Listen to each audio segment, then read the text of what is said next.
देश का मिजाज नॉर्थ ईस्ट। नमस्कार, लेट्स माइक देश का मिजाज और खबरें उत्तर पूर्व से। असम के पश्चिम कार्बी अंगलोंग में हिंसा की निंदा करते हुए कार्बी संगठनों ने शांति और संवाद की अपील की है। संगठनों ने खैरोनी और डानका मोकम इलाकों में हुई हिंसा, आगजनी और संपत्ति की तबाही को दुखद बताते हुए कहा है कि कार्बी भूमि की रक्षा की मांग जायज है, लेकिन हिंसा इसका माध्यम नहीं हो सकती। उन्होंने विशेष रूप से कार्बी स्वायत्त परिषद के मुख्य कार्यकारी सदस्य तुलीराम रोंगहांग के पैतृक आवास पर हमले को शर्मनाक करार दिया।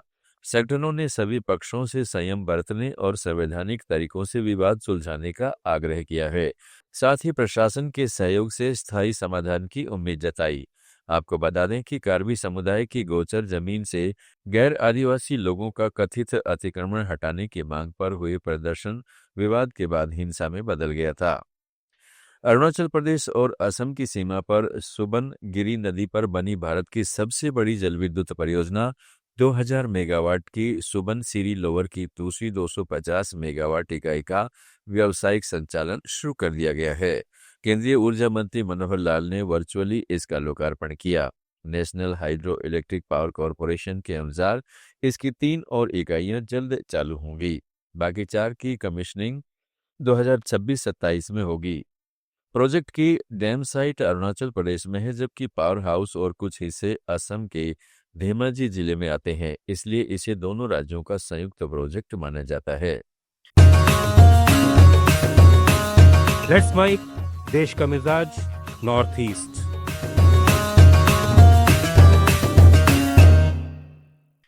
त्रिपुरा के मुख्यमंत्री डॉक्टर माणिक साहा का कहना है कि उनकी सरकार न तो अराजकता में विश्वास करती है और न ही अव्यवस्था में। वो सभी समुदायों और जनजातियों के बीच शांतिपूर्ण सह अस्तित्व तथा जनसेवा में यकीन रखती है।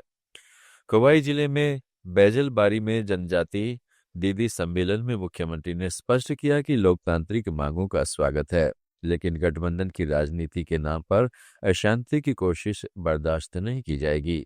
बिना किसी का नाम लिए टिपरा मोथा से जुड़े तत्वों की ओर इशारा करते हुए डॉक्टर शाह ने कहा है कि एक तरफ शांति की बात करना और दूसरी तरफ अशांति भड़काना किसी भी हालत में स्वीकार नहीं होगा।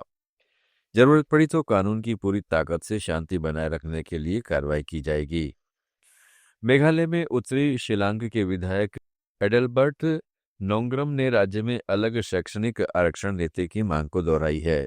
उन्होंने जोर दिया है कि उच्च शिक्षा पाठ्यक्रमों के लिए राज्य कोटा के तहत सीट आरक्षण 1972 की राज्य नौकरी आरक्षण नीति और संबंधित कार्यालय ज्ञापनों से अलग है।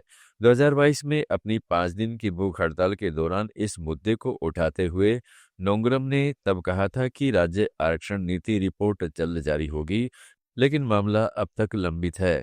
अब उन्होंने अलग शैक्षणिक आरक्षण ढांचे की आवश्यकता पर सुझाव दिया है और जरूरत पड़ने पर चरम कदम उठाने की बात कही है। उन्होंने शैक्षणिक आरक्षण को नौकरी आरक्षण से अधिक महत्वपूर्ण बताते हुए युवाओं को अध्ययन के बाद आत्मनिर्भर बनाने पर जोर दिया। साथ ही सरकारी नौकरियों पर निर्भर न रहने की सलाह भी दी। मणिपुर पुलिस और सुरक्षा बलों ने इम्फाल ईस्ट जिले में अलग अलग अभियानों में 4 लोगों को गिरफ्तार किया है। पोरोपंत थाना क्षेत्र में 2 अलग अलग स्थानों से 2 व्यक्तियों को अवैध हथियार और संबंधित सामग्री रखने के आरोप में पकड़ा गया। आप सुन रहे थे let's make more than radio. Follow कीजिए हमें हमारे सोशल मीडिया प्लेटफॉर्म्स पर। It's time for news. It's time for more than radio. Presenting the first radio news app, Let's Mic. Let's Mic, a news-based app on your phone where you get to watch and listen news, talk shows, interviews, radio show podcasts. On Let's Mic, you get all relevant information of TV, print, radio, podcast, and digital. Let's Mic talks about every segment of life.